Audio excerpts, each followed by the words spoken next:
निमित्तानं आज आदरणीय एकनाथजी शिंदे साहेब यांचा वाढदिवस आणि त्यांच्या वाढदिवसाच्या निमित्ताने या सातारा जिल्ह्यातल्या जनतेनं त्यांना या निवडणुकीच्या माध्यमातून अतिशय चांगल्या पद्धतीचं यश देऊन एक वाढदिवसाच्या चांगल्या पद्धतीचे शुभेच्छा दिलेल्या आहेत.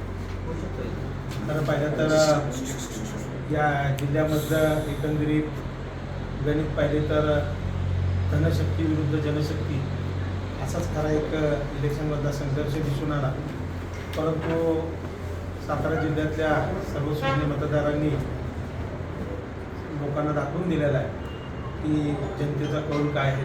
खरं पाहिलं तर बघा तुम्ही, काही लोकांनी जिल्ह्यामध्ये काय वल्गना केलं त्यांना बघितलं तर पाटणमध्ये काही लोकांनी जाऊन म्हणजे एक प्रकारे धिंगाणाच घातला होता की एक्स्ट्रा पॅकेज देणार, अनेक काय मदत पुरवणार आणि आम्ही सत्ता इथून घेणार. परंतु तसं बघितलं तर पाटणमध्ये 7 गटामध्ये 6 गट हे शिवसेनेचे निवडून आलेले आहेत. त्याचबरोबर 14 गणातून 13 गण हे शिवसेनेच्या धनुष्यबाणावरती निवडून आले. तसंच बघितलं तर फलटणमध्ये सुद्धा त्याच पद्धतीची परिस्थिती आहे.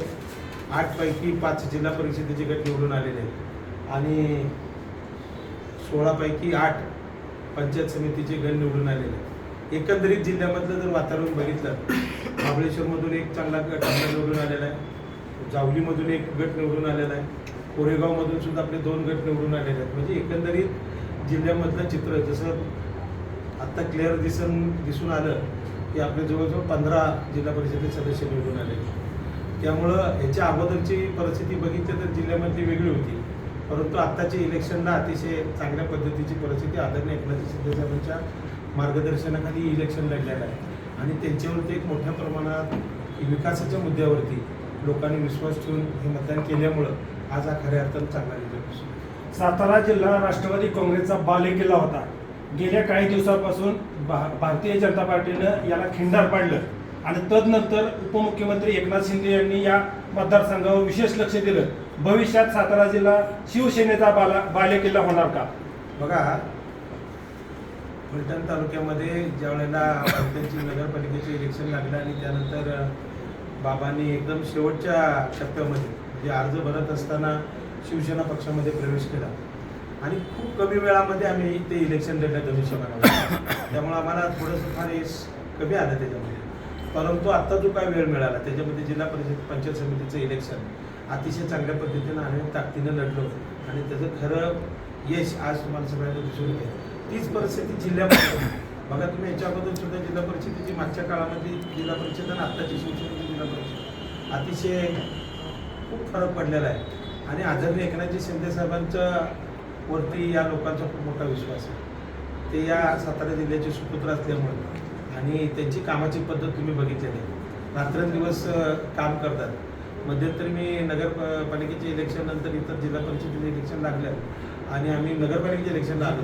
त्यावेळेला काही लोकांनी इथं त्या फलटणमध्ये सुद्धा त्यांच्यावरती टीका करण्याचा प्रयत्न केला की आमची दाढी आहे, आम्ही त्या पद्धतीचं उत्तर देऊ. परंतु जनतेनं दाखवून दिलं की खाण्याच्या दाढीच्या नादाला लागल्यानंतर सुपडा साफ कसा होतो त्याचं जिवंत उदाहरण आज जिल्ह्यामध्ये तुम्हाला बघा. राजगटाच्या माध्यमातून शिवसेनेचे फलटण तालुक्यामध्ये मोठे उमेदवार विजयी झालेले आहेत, कसं बघताय? बघा, राजगट आणि आता तो राहिलाच नाही, तो विषय आता राहिला नाही. आता सगळे राजे साहेब आणि आम्ही शिवसेना एकच आहे. शिवसेना पक्षाला आणि राजगटाला एकत्रित हे सगळं मोठं यश संपादन झालं.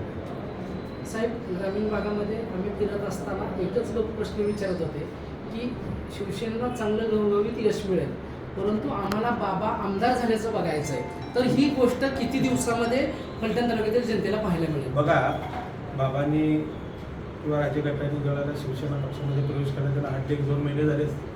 या 2 महिन्यामध्ये तुम्हाला शिवसेनेच्या माध्यमातून ही दोन्ही इलेक्शन आपण लढलेले. लोकांनी ज्या पद्धतीनं सहकार्य केले किंवा लोक ज्या पद्धतीनं शिवसेना पक्षामध्ये जोडले जातात त्या पद्धतीनं जर विचार केला तर 2029च्या इलेक्शनमध्ये नक्की शिवसेना पक्षाच्या वतीनं आदरणीय बाबा हे आमदारच दिसतील. थँक्यू.